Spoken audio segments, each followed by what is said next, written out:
icon among the Austrian maritime autonomy, gaining the distinction between throughout 20 years of maritime law in Houston, Texas, and around the Gulf Coast.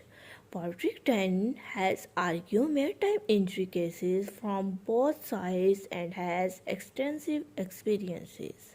So, not only in the view of how maritime lawyer cases proceed, but also in the work that goes on at a sea by the employer of hundreds of Austrian maritime companies.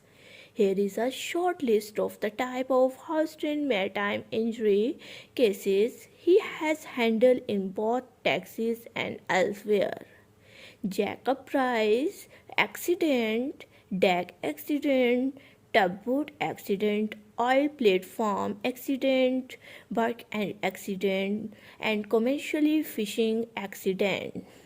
Cargo ship accident, shipping accidents. If you sustain a maritime injury in Houston similar to the above and would like a free consult with